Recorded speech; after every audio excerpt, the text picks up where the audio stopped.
Hello，身处纷乱之事，心存健康之道。大家好，欢迎来到健康1+1防疫身心灵以及啾健康咖同步直播的时间了。那今天呢，我们直播的时间稍微调早一点点哦，因为有一点 schedule 上面的问题。但是我们今天的话题非常的重要，因为最近呢，失智的话题很受到关注。那失智跟吃是有关系的哦，因为有研究发现，如果从年轻就有大肚腩，或者是血糖啊、血压、血脂偏高，有可能在50岁之前就会出现早发性的失智风险。那另外我们常常说啊，要吃得开心，但是如果你每天吃的早餐啊、面包，下午啊蛋糕，还有下班的这个啤酒啊、小酌，其实都可能让我们的大脑提早宕机的地雷食物。所以今天呢，我们就要带大家了解一下这些哪些食物有潜在着失智的风险？什么是我们的大脑真正需要的护脑超能力食物？那这里要请大家帮个忙哈。啾健康咖呢是啾的新频道，所以请大家呢在我们今天的内容出来要谈之前呢，请大家先帮忙订阅这个频道，让我们可以传播真实的健康知识。那在未来我们还会邀请更多的大咖专家，让大家一起更加健康。好，那今天呢，对今天话题有兴趣的朋友，我们继续看下去。我们首先欢迎今天2位的超级来宾，2位都是大家非常熟悉的朋友。第一位是可以营养咨询顾问黄以玲营养师，好，另外一位是嗨，以玲营养师你好，好，大家好。然后另外一位呢是加拿大的中医学院副教授 Jonathan Liu 刘教授你好。2位好，观众朋友好，周好，然后黄老师好，大家好，大家好，刘教授好。Hello， 2位好。今天我们要谈论这个话题，我觉得很重要。那我们从营养学、从中医的角度来帮助大家了解，我们到底可以吃什么，才能够真正好好的来预防失智。那我们首先要请教黄营养师哦，因为很多抚慰人心的食物，其实我刚才讲了什么小蛋糕啊，什么这那，就有可能是失智的地雷。所以请教一下以玲营养师。我们都很爱吃美食，像我们刚才提到早餐的面包、下午茶的蛋糕啊，还有吃到饱的晚餐，甚至小聚的时候来一杯啤酒，这里隐藏什么让我们大脑提早宕机的危机呢？或者是说，我们可以请教您，哪一些是您心中的头号地雷食物？像刚刚舅舅讲的这些美食呢，其实应该是说它很好吃，所以我们可能会不知不觉吃过量。那吃过量的问题呢，就是在于热量跟脂肪堆积哈。那这样子的话，就很容易造成我们像是譬如说甜点，就容易造成胰岛素阻抗啊，或者是血糖的一个问题。那如果是油脂摄取过多，那我们的一个热量堆积过多，那就是一个肥胖的问题。那肥胖就会引发蛮多的一个像心血管啊，或者是脑血管上面的一个问题哈。那这样子的一个食物呢，其实比较要提醒大家比较注意的，我还是会建议大家留意加工食品这样子的一个食品哈。那因为我们讲今天的主题是失智，那失智它其实除了我们的一个功能退化的一个问题之外，我们还有一些失智的状况，是因为我们脑部血管上面的一个病变，譬如说中风或脑梗塞，这个我们叫做血管性失智。那当我们的脑部有受损的时候，那功能下降之后，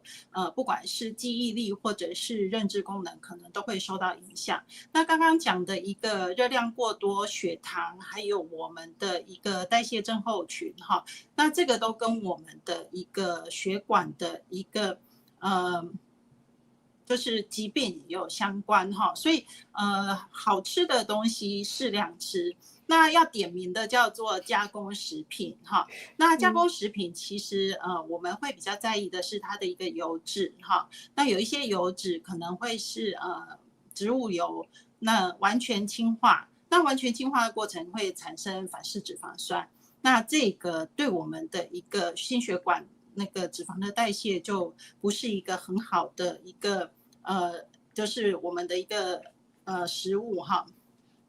那另外一个就是我们的食品添加剂，因为加工食品为了它的一个保存，那为了一个它的口感，所以它会加比较多的一个添加剂。那添加剂里面比较常常让我们忽略的就是含磷的一个添加剂。以前我们讨论添加剂很多都会是讲到钠盐比较高，那钠盐也是一个问题，因为它会影响我们的血压，那影响血压就会影响我们的一个血管，造成血管的一个压力。那其实有一个磷矿物质磷这样子的一个含磷的食品添加剂，其实它对我们的血管钙化跟我们的神经发炎都有相关哈，所以我们这样子吃加工食品哈，甚至有一些是冷冻的海鲜或者是水产哈，可能都会加到磷这样子的一个磷酸盐这样子的一个添加剂，因为这样子可以让肉类或者是海鲜它的保水会比较滑嫩哈，口感会比较好，所以这样子的一个添加剂其实对我们来讲呢，我们天然食物里面的磷我们的摄取吸收率大概是40到60%，可是添加剂几乎是100%可以吸收，吸收率可以高达80到100%哈，所以我们这样子吃太多的一个食品加工的一个东西的时候，可能就会吃到这样子过量的一个磷。好，那长期下来，第一个是造成我们肾脏的一个负担因为我们血液里面要维持正常的一个电解质，所以我们肾脏就要很努力的去做工，然后维持那再来的话会影响到我们的一个副甲状腺的功能，这个就影响我们的一个钙质的一个代谢，那像我们很多人钙质的摄取可能也是不够，那磷摄取相对比较多，那对骨质疏松对我们的心血管都是很大的一个负担，所以加工食品还是会建议要小心的一个部分。是，加工食品真的是这么的危险，而且其实过去的研究，这几年呢也经常研究加工食品，不只是对就是大脑啊，我们的神经系统也有影响，其实对我们身体的各种脏器也有影响。那么这些食物听起来这么危险，刚才提到哇，原来这个冷冻的海鲜也是危险食物。那其实呢，说到食物，今年5月的神经学期刊有一个研究，就直接点出代谢症候群是早发性失智的元凶。那这个听起来就有一点危险了，所以我想请教一下刘教授哦，为什么代谢症候群有这种，比如说腰围粗啊、血压啦、血糖、血脂高的问题，会让我们的脑袋提早生锈、提早退化呢？对，这个你提到这个研究呢，我觉得非常有意思。他今年5月份，他是韩国的一个团队，当然他是偏重亚洲了。他通过他们那个健保系统，他观察了比较大的样本，涉及到100多万的人口，所以说他这个样本是有足够这个证明的效力的就比较这个有说服力吧。他观察什么呢？就是说我在长期追踪这些人，比如说他有危险因素的比如说我们刚才提到您的问题提到的，比如高血脂、高血糖、大肚腩呢这些，那么他的追踪大概7.75年，就是时间比较长，就看看有这种危险因素的经过7年之后，它能不能发生失智，然后人家没有的再对比一下，就发现它的风险呢，就是说你有这些东西的风险可以高达24%，就是同样年龄，对吧？同样年龄、同样性别，人家比较健康，没有这些东西，是吧？没有代谢综合征，人家就是相对来讲风险就比较低。那么你有的话，你在同样年龄段你就容易发生，就提高了24%。而且他进行这个不同群组的分析，就是说，因为现在失智症呢，我们大概有3大这个类型。3大类型呢，比如说你这个早发，它这个现在定义到65岁之前发生了，对吧？因为以前认为这就失智症就是一个老人家的问题，对吧？认为特别是比如说这个因为衰老你比如常见的叫阿尔海默氏病，这个大家很多都知道，通过这个媒体，对吧？当然还有一些就是血管性的就是因为现在中风各种中风，脑缺血脑出血脑梗塞这造成的。那么这种呢，就是说你比如说同样是没有有症候群的，有这些代谢症候群的人，他风险提高12.4%那么再一个中风，同时你又伴有代谢症候群，那么可以提高到20.9%。所以说呢，这个为什么是这样呢？它这个结果给我们敲响了警钟。现在这个对这个发病的研究啊，就病理机制的研究，我觉得有很多值得借鉴的地方。你比如说，它有下面几个学说。第一个呢，你说高代谢症候群，它第一个就是炎症增加，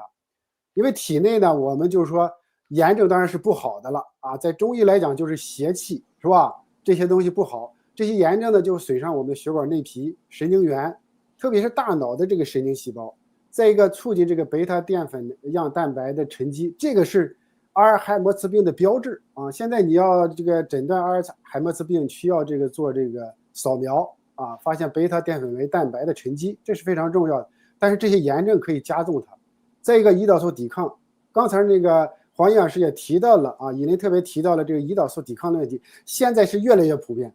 我们看到胰岛素抵抗不光发生在糖尿病啊患者，特别2型糖尿病，而且会影响我们大脑的这个健康啊，造成我们容易早发性的失智啊，这个越来越多啊。第三呢，就是代谢综合症加速动脉硬化。你比如说以前我们觉得，刚才黄医生提到了这些营养啊，包括这些磷摄入过多呀、加工食品呐，其实这些东西呢，就是说它会加快我们的动脉变得硬，那么硬这些弹性下降带来脑供血不足。那么如果1天2天没事，你随着1年2年5年10年，你这个大脑肯定容易退化，就说你脑神经细胞处于饥饿状态，但是你还得工作，对不对？你相当于一个人，你让他卖力去工作，然后给他很少的食物，对不对？最后呢，造成脑功能下降，甚至出现白质病变啊，白质病变。这是第3点。第4点，自由基损害，这个就是大家都非常多的了，但是没有太多引起公众的重视。因为现在我们看到这个市面上大家加工食品呢还是特别多，很多人这个特别年轻一代还是喜欢吃这个，比如说这个买的现成的，是吧？因为方便嘛，方便嘛，他觉得又口感又好又方便。但是自由基这个损害，我们知道它是很多慢性严重疾病的病理学基础，你包括这个失智症，包括癌变，这个大家都知道。那第5点就是肠道菌群失调了。现在就是说最新的认识是什么呢？我们这个肠道以前认为只是消化功能，现在发现它有神经功能啊，甚至说第2个大脑，特别小肠有很多神经元。而且这些不健康的食物造成什么呢？就是我们的肠壁本来是有屏障作用的，就相当于保护，就是说好的东西我们吸收，坏的东西我们给它排斥啊，你要排出体外。但是一旦你肠壁的屏障功能失调之后，好的功能吸收了一些，但是坏的东西也吸收进血液循环了，对吧？造成什么炎症反应？最后呢，这些炎症因素可以通过血液循环进入大脑，造成脑细胞的损伤。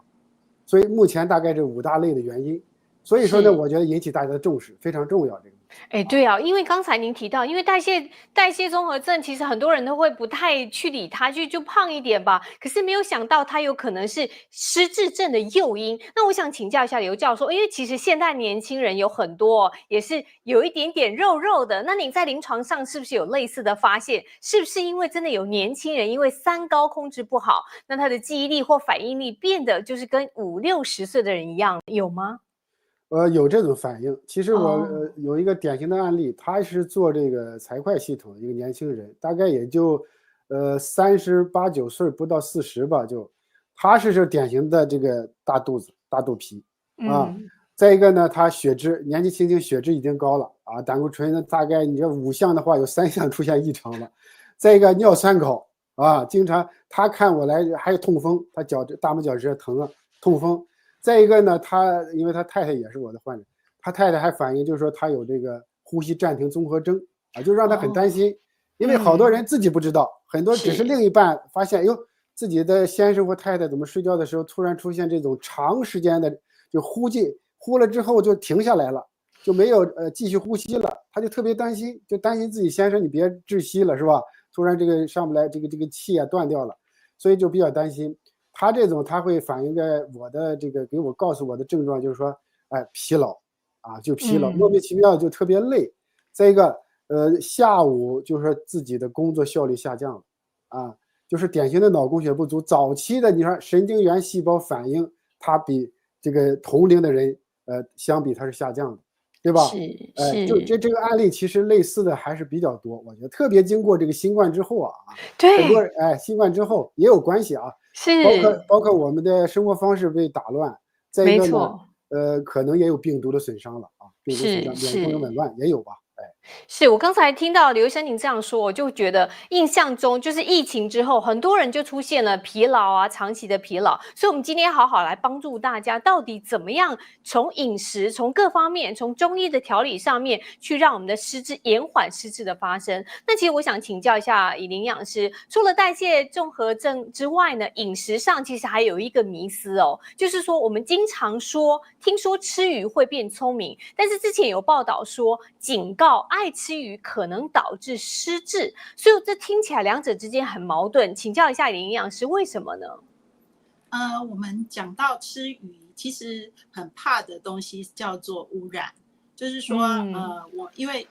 大鱼吃小鱼，小鱼吃虾米嘛，那环境里面的一些我们以前会讨论到重金属，譬如说甲基汞，那大型鱼类的甲基汞含量就会比小型鱼来得多。那除了这个之外呢，其实还有一些像多氯联苯啊，或者是我们说的双酚 A 这样子的环境荷尔蒙，其实也都是会累积在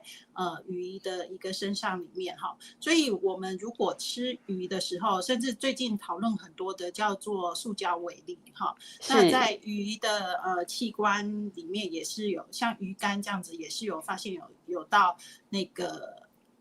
有塑胶微粒这样子的一个堆积哈。那所以我们吃鱼的时候要做一个选择。那如果说都是吃大型鱼，譬如说像是尾鱼这种的，就是比较大型的鱼哈，像我们台湾人会吃到一点鲨鱼哈，这个也是算大型鱼哈。那这样子的一个大型鱼又是掠食性的一个鱼种哈，那里面堆积的毒素就会比较多，所以一般我们都是建议吃像是我们巴掌大的一个小鱼哈。那当然我们选择的时候，就是尽量选相对海域是比较无污染、比较干净的一个海域的那个海域的一个鱼类哈。这样子的话，对这些毒素的一个污染可能相对会少一点哈。那像这个塑胶微粒，其实我们像重金属这些到脑部，我们还有血脑障壁可以把它挡在外面。可是像塑胶微粒，那有文献是说，它是可以透过我们的一个血脑障壁，对我们的脑部是有比较大的影响哈。所以与其说吃鱼，哈，可能会吃到这些污染的物质，那其实我们还是会建议就是我们的一个排毒系统也是要好哈。那像肠道，我们就会建议就是纤维是很重要的哈。那我们吃相对多的纤维，特别像是水溶性纤维这样子的一个纤维，它可以附着在我们小肠的一个黏膜细胞上面哈。那这样子毒素接触我们肠壁细胞被吸收的几率就会比较降低。那像粗纤维，那这样子的一个纤维其实我都把它叫做我们肠道的一个扫把哈，那赶快把东西排掉哈，所以这样子毒素累积在我们体内的一个停留在体内的时间就会比较短一点哈，所以相对风险会低一点啦哈。那刚刚刘教授有讲到肠道菌对我们的脑部也是有影响哈，所以这个纤维呢正是肠道菌栖息跟营养的一个来源哈，所以我们的一个排毒系统做得好，那相对会安心一点哈。譬如说排便、排尿跟发汗哈，这个3个都是很重要的。是，那刚才以林营养师您提到就是吃巴掌大的鱼可能可以避免一些污染啊、重金属污染等等。那我们刚才提到了，就是都是一些比较失智的地雷食物。那我们来点正能量好不好？请教一下，因为要讲到这个，大家都很喜欢，就是咖啡。咖啡真的是很多人很喜爱的饮料，我自己就会早上来一杯咖啡，好像有一点好像 wake up call 哦，就是来叫醒，早上啊就把你叫醒了。但是很多的研究证实，咖啡里面的绿原酸以及抗氧化物等等，可以帮助预防失智。所以继续请教你，以林营养师，如果我们喝咖啡加了牛奶的这种 latte 拿铁，或者是我们喝这个防弹咖啡，也有预防失智的效果吗？我们讲说我们喝咖啡呢，是，那喝咖啡这个部分呢，其实我们有很多的一种喝法哈。那这些喝法呢，对我们来讲呢，除了增加风味之外，那我们喝咖啡最重要的是要喝到所谓的咖啡绿原酸这个东西哈。那咖啡绿原酸这个东西呢，其实它是一个能够抗氧化的一个营养素哈。那这个营养素呢，其实是所谓的抗氧化营养素，那就可以让我们去调整像自由基的一个伤害哈，或者是我们脑部很多脂质的一个部分，那也可以延缓它的一个哦。那这样子的一个吃法呢，像我们常常会喝到，就是像防弹咖啡或者是拿铁。那拿铁会有钙质，会有就是有其他的营养素。是我们现在看到以营养师可能那边的讯号，我们可以等一下来问一下这个问题。我们先来请教一下刘教授好了，因为其实我们刚才提到，因为等一下我们还是要请这个以营养师来跟我们谈一谈，所以我想继续请教一下以营养师你这边 OK 了哈？ OK， 好，那我们就还是来谈一谈，因为咖啡这个部分真的是非常重要。我自己本身也是一个咖啡爱好者，所以想了解一下，就是说到底加上一些牛奶啊这种所谓的 latte， 或者是加了很多 butter 的这种防弹咖啡，也有预防失智的效果吗？还是效果真的会打折扣？其实我们讲喝咖啡是要吃它的咖啡绿原酸。那咖啡绿原酸它是一个还蛮好的一个抗氧化营养素。那针对于像 DNA 损伤这些，我们都可以去让这种抗氧化营养素可以去保护我们的一些神经系统，延缓神经的一个老化的一个问题哈。那也有抗发炎的作用。可是我们喝咖啡常常因为口味啊哈，可能会加一些我们喜欢的东西哈。那牛奶是一个，那当然喝牛奶可以有这个钙质的一个吸收，像 B2 啊哈，这些都是牛奶里面的一个营养素可以提供。那我们喝拿铁，重点就是最好是喝无糖的，好，无糖的拿铁或者是防弹咖啡。那防弹咖啡我们加的油脂，很多人会加所谓的椰子油。那椰子油它是一个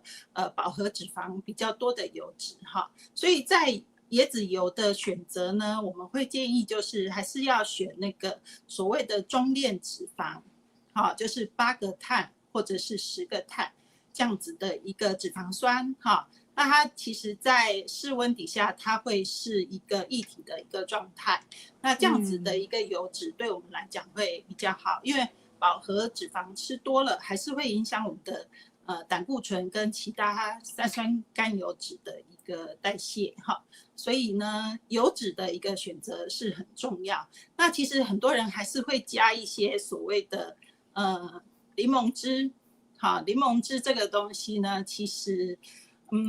像台湾很流行叫做西西里咖啡哈。那柠檬汁这个东西是酸的，甚至我们小说里面的等一人咖啡是加乌梅，这个都是酸的一个饮料哈。那这个一定会加很多的一个糖哈。那糖摄取太多，特别是冷饮用的一个果糖哈，那这个对我们的代谢症候群是一定有影响的哈。所以想要有咖啡的一个好处，又不想说是我们的一个健康受到一个影响的话，那第一个就是要挑无糖的一个咖啡哈。那再来的话，如果要加油脂，像鲜奶油就不是一个很好的一个选择哈。那防弹咖啡油脂还是要选一下哈，不要太多饱和脂肪的一个椰子油哈，这样子对我们的影响才会比较小，而且才能得到喝咖啡的一个好处哈，不然还是会变成所谓的代谢症候群这样。那如果是这样哦，像比如说我们喝咖啡啊，您刚才也提到了，如果加一些这种饱和脂肪太多的，像椰子油或者是 butter， 就是奶油这样子，就有可能会增加代谢症候群。那么一般我们加一些牛奶呢，牛奶会不会稍微好一点点呢？加牛奶是可以的哈，那当然跟我们喝的量有关系哈。那奶精是不行的哈，因为奶精它大部分加的会是叫做反式脂肪比较多的一个氢化植物油哈，那这个就会跟饱和脂肪在身体里面代谢影响我们的一个血脂跟胆固醇哈，这个会有关系哈，所以像3合1的啦哈，或者是自己会加 Coffee Mate， 这个都不是很好的一个选择哈，还是会建议加鲜奶会比较好。这个真的很重要，因为其实刚才以林营养师提到的喝咖啡，我觉得刚才讲的各种加不同的，比如鲜奶油啊，或者牛奶啊、butter， 这个是大家都有尝试过的。结果我发现，真的加了奶油，其实对我们的身体是比较有影响的。所以大家要预防失智，正确喝咖啡，一定是最好是加上新鲜的牛奶是比较好的。那我们刚才聊到这么多饮食啊，如果您觉得对您的健康有帮助，请趁这个机会帮我们订阅啾健康咖这个新频道，感谢大家对我们传播健康知识的支持，谢谢大家。好，那我们继续来请教一下刘教授。刘教授，刚才我们提到这个咖啡啊，预防失智，那么有没有哪些饮料在您的眼里也是预防失智、保护大脑的一个守护呢？像比如说我们像绿茶、红茶这些华人经常喝的这种茶，可以帮助健脑吗？是的，我觉得你这问题非常好。我们接着这个刚才以林营养师这讲的，我觉得他讲的对我也有启发。你像这个我们以前呢，经常就比较方便，就是说弄点那咖啡 mate 一混，那口感特别好。好多那个朋友还送我这个。现在一听这个，我觉得还是咱们用这个比较纯的，减少加太多东西的咖啡比较好。当然回到咱们这个传统来讲呢。你像中国人这个有喝茶的这种历史文化，这个其实饮茶真的是非常好的保健作用，而且呢，就是说现在我们研究这个茶的成分呢就比较细了。你比如说这个绿茶现在主要是茶多酚，现在证明它是这个抗氧化、抗炎，而且促进神经元的修复，特别是中枢神经元还是。那么当然，咖啡因我们知道喝点咖啡特别精神啊，因为特别上班族。这个我来到加拿大之后也养成这个习惯，以前在中国没有这个习惯，因为大家都喝杯咖啡，而且咖啡馆到处都是。确实，咖啡因提神啊，增强注意力。再一个，它有这个左旋的茶氨酸，这个在茶中呢也可以加强放松啊，缓解焦虑啊，有助认知。所以其实茶和咖啡呢，你要让我到现在来认知呢。如果我更多的愿意喝点茶了，现在，因为我喝咖啡喝了差不多10多年了啊，现在感觉这喝茶可能更好一点。而且日本呢，它有项研究，比如说每天饮用绿茶2杯，那么人群的认知功能下降的风险明显降低。而且它的动物实验也会证明啊，就是说你茶多酚可以提高记忆力。这个记忆力的下降，我们知道是失智症早期的一个表现啊，早期表现，特别是这个短期记忆力。就 short-term memory loss， 这个非常重要，对吧？这是这个绿茶，红茶它就是经过加工了啊，发酵之后，因为它按照中医性味嘛，它偏温一点啊，不是那么寒，因为绿茶偏寒嘛。那么茶多酚变成了茶黄素或茶红素，那么但是抗氧化作用还是不错，因为我刚才提到这个，我们知道这个氧化反应造成自由基的堆积是目前挑战人类这个很多慢性疾病的原因。那么如果能抗氧化，它就能够减少自由基，对吧？再一个，醒神提脑，缓解疲劳，而是改善这个血管的健康，特别能够预防这个失智作用。那么新加坡它有个研究，因为新加坡属于亚洲嘛，亚洲文化背景，它就饮茶和失智认知功能的研究，这是2017年一个报道。他说，经常饮用红茶和绿茶，可以呢降低这个阿尔海默氏病的风险50%。50%这很高了。就是说，我觉得确实我们这个古人饮茶，有这个习惯，很多文化名人你看都喜欢饮茶，对吧？很多大诗人呐、大文豪都喜欢饮茶，这个其实有帮助的啊。当然呢，就是说这个除了这个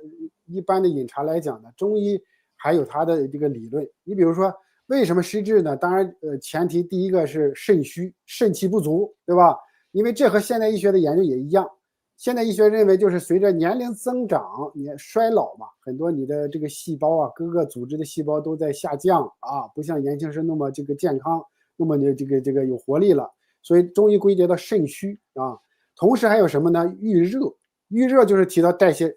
症候群。我们现在热量摄入太多，体内很多热，这个热不是好的热，它是邪热啊，邪气。再一个痰浊和淤血啊，痰浊就和我们提到现在高脂血症有相关性了，动脉硬化呀。淤血呢就是微循环障碍。因为现在这个最大的挑战，不管是这个特别现代医学，就是说你在微循环，就是毛细血管和人体细胞的这个交换能不能干预到，就比较难，因为涉及到身体大量的数不清的这个细胞，那么微血管就更加海量的数量了，对不对？这个微循环的障碍是非常普遍的，特别是现在很多这个心脑血管疾病。那么如果是这样的话，我可以推荐一点药茶给大家，对吧？根据这个中医的理论，比如肾虚是为本，那么郁热、痰浊啊、淤血是标症啊，是它这个病理代谢产物。这个时候呢，我们第一款呢就是要推荐，比如说这个石菖蒲远志茶，加上点绿茶啊，就比较好。因为菖蒲远志呢，这个属于这个过去孔老夫子啊，就是当然是借孔老夫子之名嘛，叫孔圣枕中丹，专门治疗什么呢？记忆力下降啊、失眠呐、焦虑啊。所以现在有什么作用？开窍化痰、益智安神作用，特别适合现在我们这个中青年的啊，工作压力大、记忆力下降、考试啊，包括现在这个脑雾的患者啊，就比较好。因为他这个正气不太虚啊，年轻人正气不太虚，只是说浊邪，我们叫邪气比较旺一点啊，用这款比较好。当然呢，还有一款偏这个现在适合这个大肚腩的，特别是代谢综合症的啊，比如说这个我们用桑叶决明子和枸杞啊配成一个茶。我们知道桑叶呢，过去的桑叶就是有点清热呀、止咳呀，但现在发现桑叶也可以降血脂啊。现在这个药理研究啊，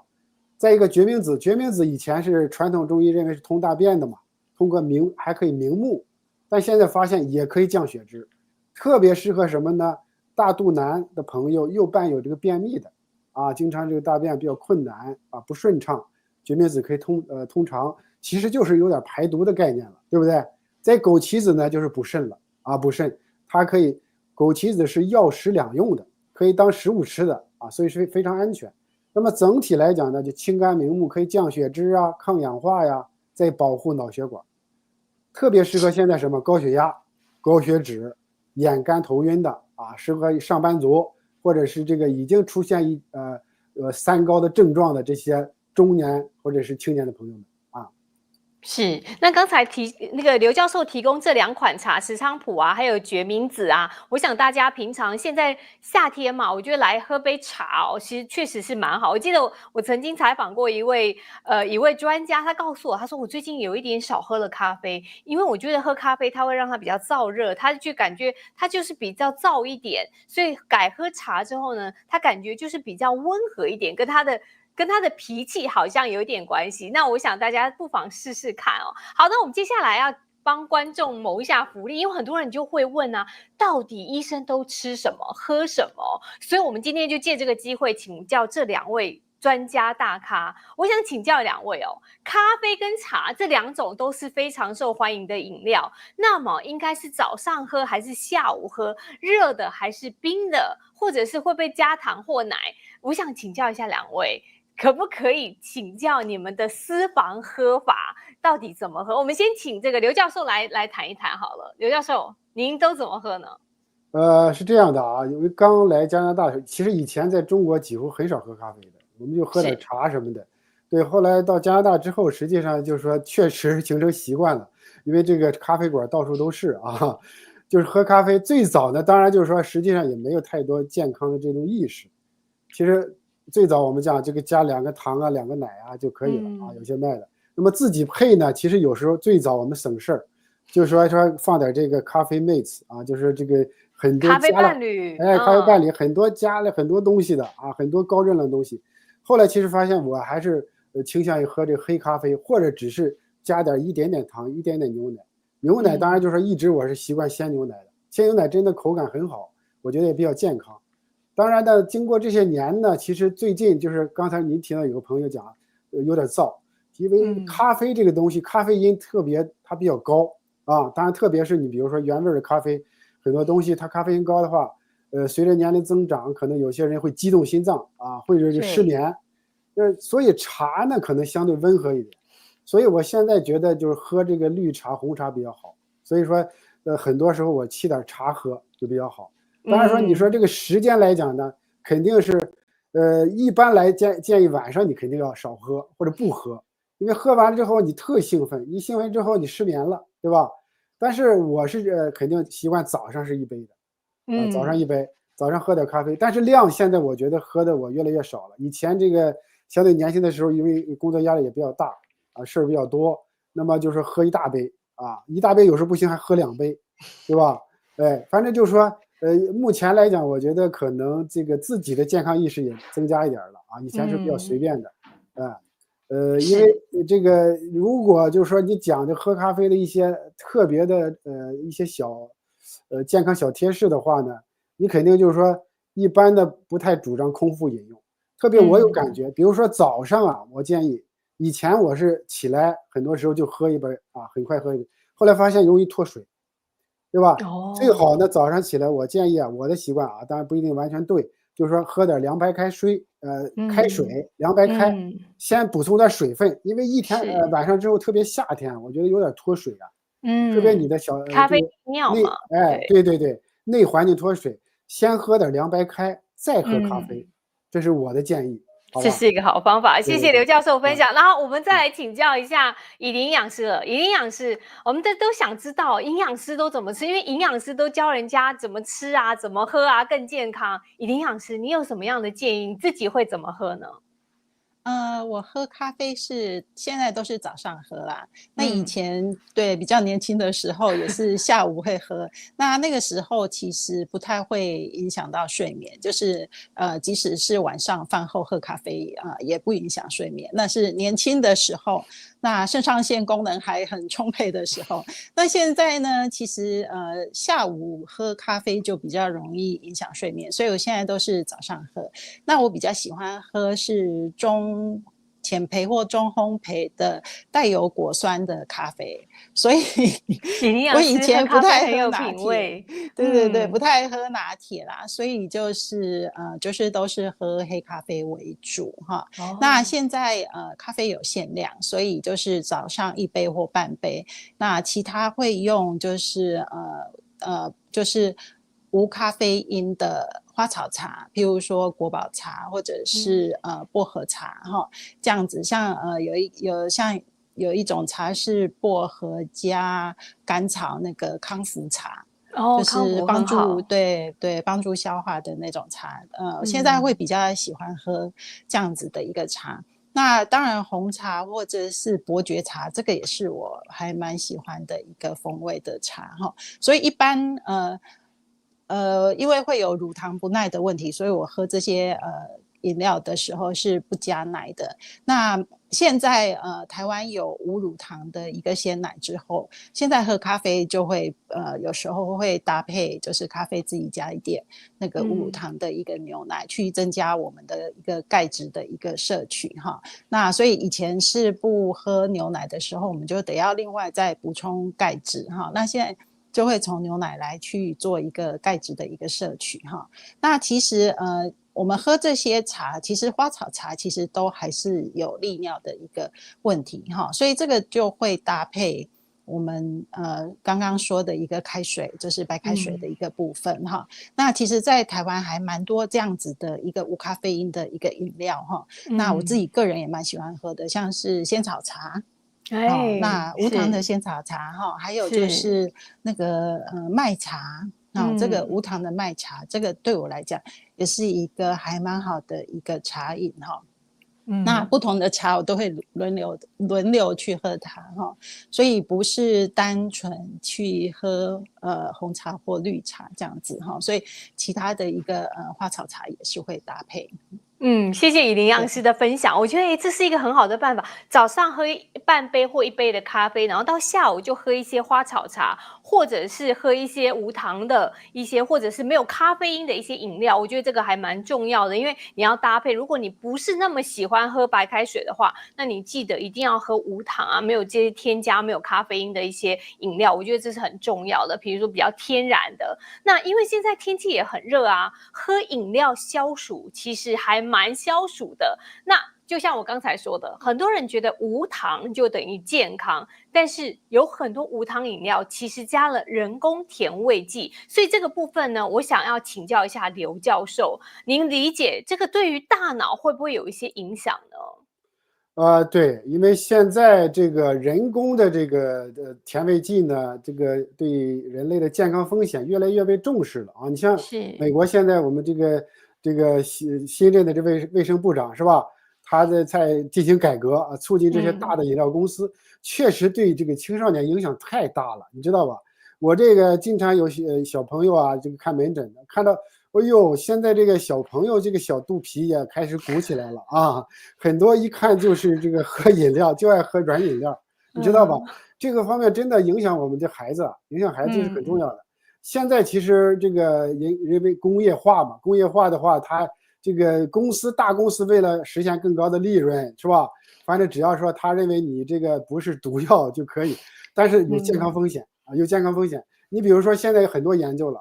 比如说这个现在阿斯巴甜呐、糖精啊、甜蜜素啊，这个3氯蔗糖非常多的工业这个添加剂，它会影响什么呢？有几大方面。第一方面就是多巴胺系统，影响多巴胺。我们知道这个多巴胺呢，它让人呢就是有点你吃了这些人工的这个糖分呢，这个所谓的这糖了，不是真正的糖了，它不够提供能量，它让你大脑呢对它成瘾，让它影响你的情绪。就说你一天不吃糖。没有这个糖的这个摄入，你就觉得情绪不好、抑郁、焦虑啊，甚至学习都不能注意力啊，没有注意力。所以这就是和我们青少年朋友，包括这个我教的那个我们这个 college 的朋友，这个年轻的小朋友们，好多都是天天都是特别很多软饮料，很多每天都拿一个什么那个这个冰的这个甜饮料啊，这个是。再一个呢，就是如果长期摄入这种人工的这种甜味剂啊。影响认知功能和记忆，目前有研究，2022年呢，它有一项研究，就是说长期摄入这个阿斯巴甜，它和这个轻度认知功能下降，它是有关系的。就是说你摄入太多，你的认知功能下降就上升了，对吧？它会影响我们的学习啊。你就比如说这个青少年朋友影响他的学习，那么年纪大的呢，影响你的认知啊。所以说这个我觉得是一个重要的啊。第二方面。第三方面就是肠道菌群了，肠道菌群。刚才以林营养师特别提到，其实自然的摄入这种纤维啊，比较好的优质纤维，它会有助于肠道菌群。但是这些人工的甜味剂，它会改变肠道的微生态。微生态什么呢？有益菌减少，有害菌增加了，对吧？有害菌增加之后怎么样？它产生很多有害的这种物质，化学物质，对吧？影响我们大脑这个功能，特别是大脑慢性炎症它发生，那么就是出现什么呢？我们的情绪反应了，比如说焦虑，现在焦虑啊、抑郁啊、认知这种障碍为什么发病率那么高呢？我觉得和这些工业化的这个甜味剂的摄入是有关系的。再一个，第4点就是潜在的神经毒性了，当然现在正在研究。你比如说现在发现呢，这个阿斯巴甜代谢之后，它会形成甲醇。再一个苯丙氨酸，你像这个很多人出现这个酮症啊，这个尿酮症啊增高，这个有可能和这个摄入糖分过高，特别是人工甜味剂有关系。而且现在有少部分研究发现呢，人工甜味剂，特别是阿斯巴甜呢，可能与偏头痛啊、头痛啊，甚至癫痫的发作是有关系的。所以说，我觉得呢，真的就是要，如果就是回复到传统文化来讲呢，要道法自然了啊。真的，古人像《黄帝内经》提到的，尽量的吃自然的食物啊，谷物啊、蔬菜啊这些啊就比较好啊。这个精加工的、工业加工的，真的要慎重啊，慎重。是，今天我们从不管中西医来谈其实这些精加工食品啊、超加工食品对我们的大脑确实有很大的影响。那刚才还提到的甜味剂，很多人说，哎呀，我这个是无糖的，但是它加上甜味剂，因为你喝起来还是甜味，那反而对你的身体还是有很大的影响，尤其也是影响我们的大脑，所以一定要慎选。好，那我们刚才聊完很多的喝的，我们再来聊聊吃的好了。这个蓝莓啊、核桃啊、番茄啊、深绿色蔬菜都是健脑的好食物。想请教一下以林营养师，有没有哪些食物是您心中预防失智的 No.1 好食物？然后他们有什么超护脑的能力呢？可以请您跟我们分享。我们大脑里面60%以上都是油脂哈，所以其实大脑的一个抗氧化呢，那个营养素是非常的一个重要哈。那特别是这种脂溶性的一个抗氧化剂哈，像刚刚讲的番茄哈里面的一个茄红素，这也是脂溶性的抗氧化剂。那像我们吃的开心果或者是核桃里面会有维他命 E 哈，这个都是可以保护我们大脑的一个部分。那像深绿色蔬菜里面的一个贝塔胡萝卜素啦哈，或者是里面的一个叶黄素哈，这些都是脂溶性的一个抗氧化营养素哈，所以这个其实是对我们的一个大脑是可以有保护的一个作用哈。那刚刚讲像蓝莓啦，或者是草莓啊哈，这些都有蛮多的一个水溶性的抗氧化营养素哈。那这个对我们的一个神经退化有延缓的一个功效哈，所以像蓝莓啦，吃蓝莓、吃草莓这样子的一个莓果呢，其实对我们的一个认知功能啊、记忆力都是有帮助的哈。那其他像是脑部很重要的油脂就是 DHA 哈 ，DHA 像我们吃鱼里面就会有鱼油哈，那这个鱼油就可以提供比较多的一个DHA 哈，那譬如说我们吃的一个深海鱼哈，那它的一个 DHA 含量就会比较好哈，那这个都是一个是支持我们脑部的一个油脂的一个部分。那一个是加强我们的一个脑部抗氧化的一个部分哈，那这样子我们的神经细胞受到这些抗氧化营养素的一个保护呢，那就可以延缓它一个退化的一个功能。那当然这一些的一个抗氧化营养素对我们的一个血管哈，不管是血管内皮啊哈，还是我们的一个血管的保健哈，都是有很大的一个帮助哈，可以维持血管的一个弹性啊哈。那这样子的话造成像是缺血性的一个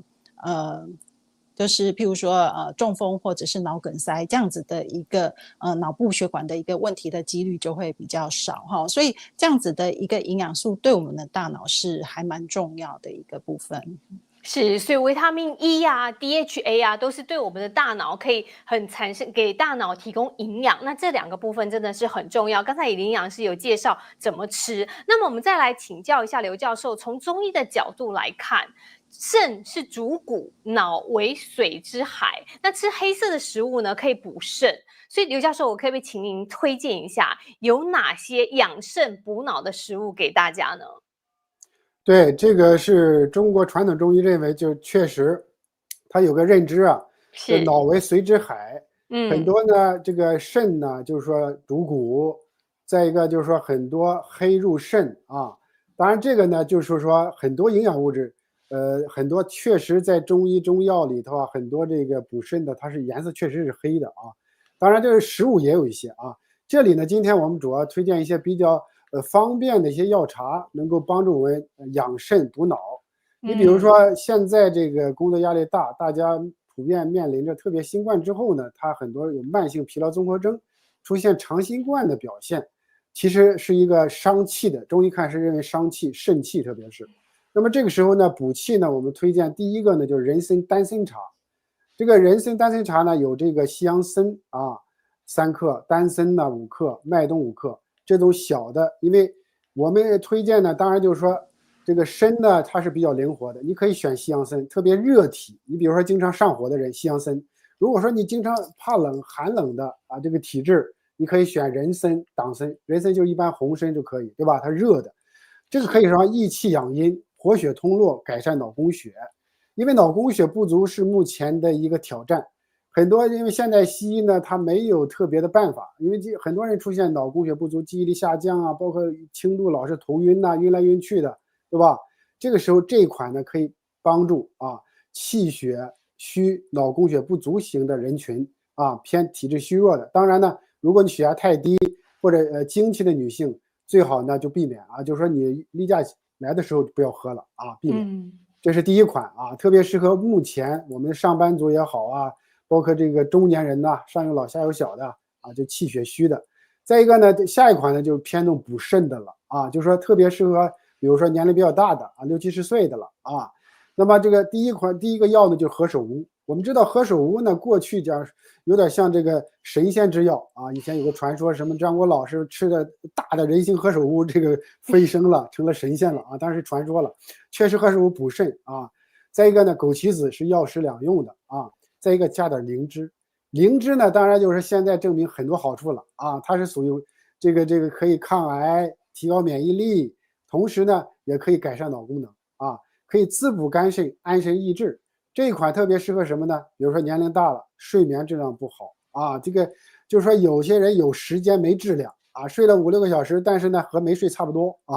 所以这个是要提高质量。再一个记忆力下降、健忘我们知道现在失智症，我们今天这个话题，很多人出现这个记忆力明显下降，特别是短期记忆力，这个是很烦恼的事情。很多我们最近好几个老人家我给看，就是说导致家人很这个紧张，因为他这很多东西都忘掉了，而且他如果单独生活的话，一旦处一些这个风险就非常麻烦，他忘掉了，比如做水你忘掉了，麻烦了，是吧？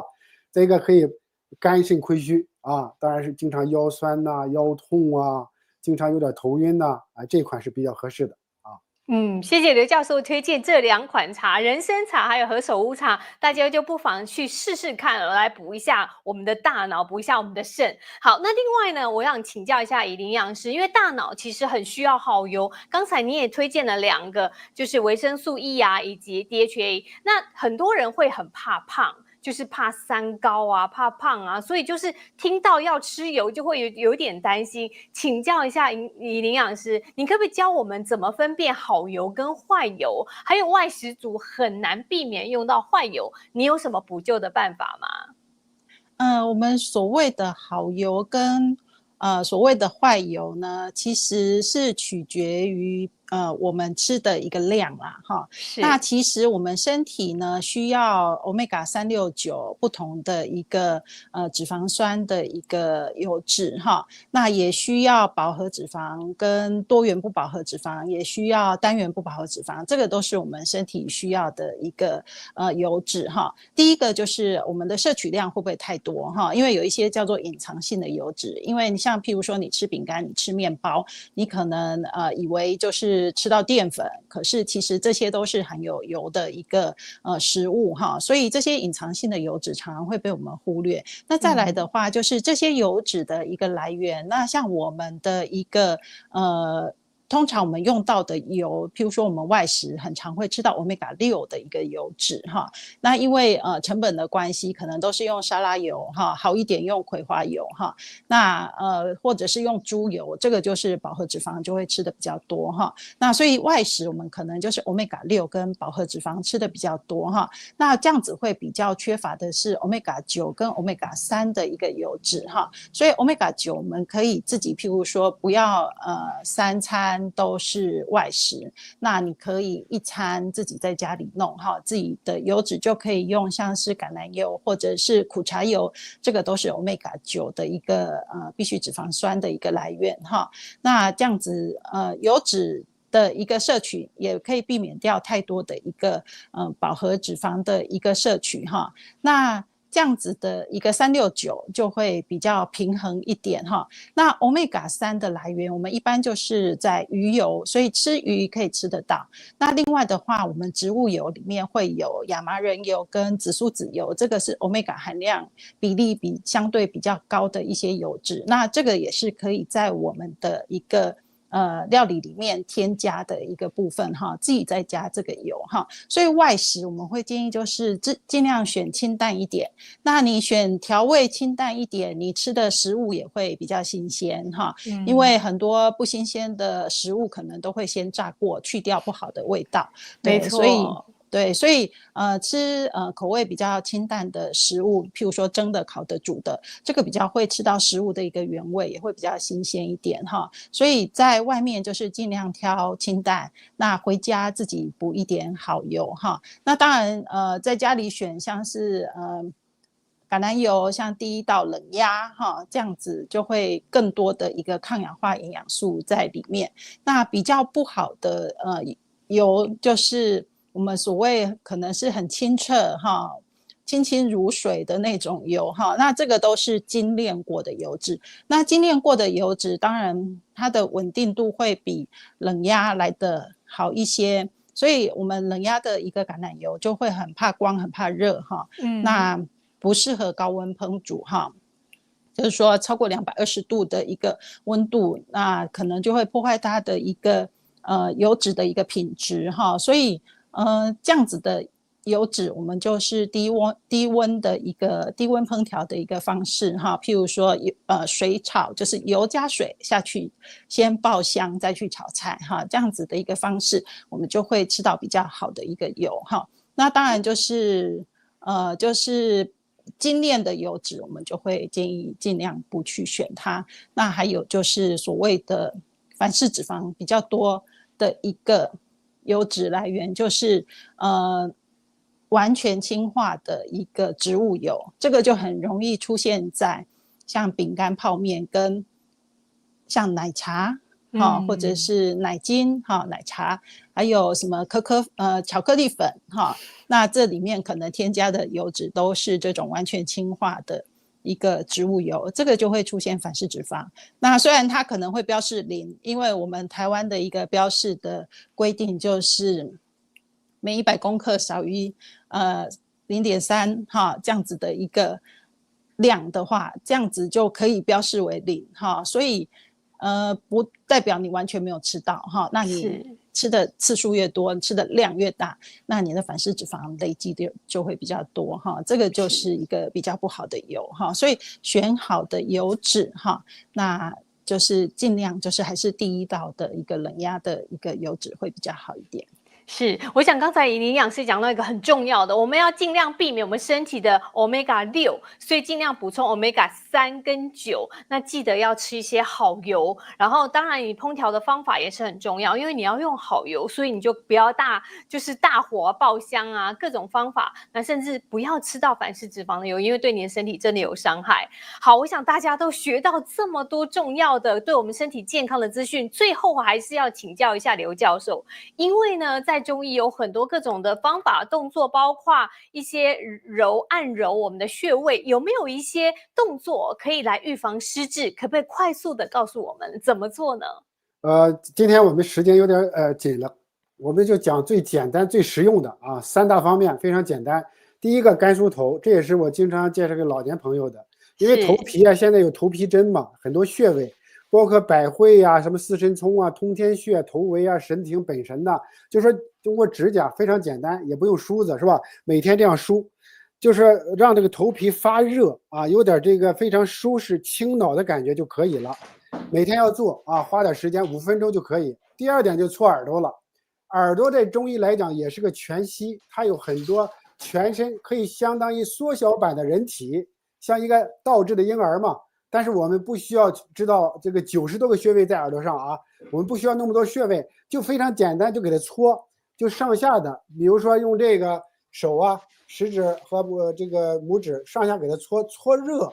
搓热之后呢，你就感觉今天一天呢精神百倍，精神比较充足。第二就是风池穴了，风池穴呢，我经常说，现在我们很多这个上班族也好，或者包括失智的也好，脑供血是一个很大的挑战。这个风池穴呢，在后头，每个人以前看节目的人都会知道，它可以改善我们脑供血。我们也不必要扎针每天你给它按揉一下就行。比如说每个点我们按揉大概100次，因为风池穴呢可以改善我们的这个脑供血，同时呢对头痛头晕呐，都有非常好的作用。所以这3方面呢，我们就是说建议大家做一做。当然呢，还有其他的啊，将来有时间我们可以继续再分享啊。好的，今天真的非常感谢刘教授以及宜玲营养师哦，为我们带来这么精彩的解说，让我们了解到从饮食从各方面，今天真的是非常的丰富。再次感谢2位精彩的分享，谢谢，谢谢谢周周，谢谢谢，拜拜，拜拜，谢谢，拜谢谢，拜。拜拜。好，我想呢，如果您总是觉得记忆力变差、脑袋不清楚，别急着怪年纪长哦，可能跟年纪没有什么很直接的关系，也许问题就藏在我们每天吃进去的面包、香肠还有奶茶、甜点里面。因为今天讲到研究证实，代谢症候群已经悄悄地偷走我们的脑力，那不是等到老才要保健，而是现在立刻，大家马上行动。记得3个关键：换掉我们脑雾地雷的食物，还有喝对预防失智的护脑饮品。记得最后刚才刘教授告诉我们的按摩穴位，让我们大脑呢清醒过来。好，如果您觉得今天的分享对你有帮助，记得分享给你身边的好朋友、家人。好的，感谢您今天的收看，别忘了离线前还是帮我们订阅一下我们的新频道啾啾健康咖。我是啾啾，我们下期节目再见。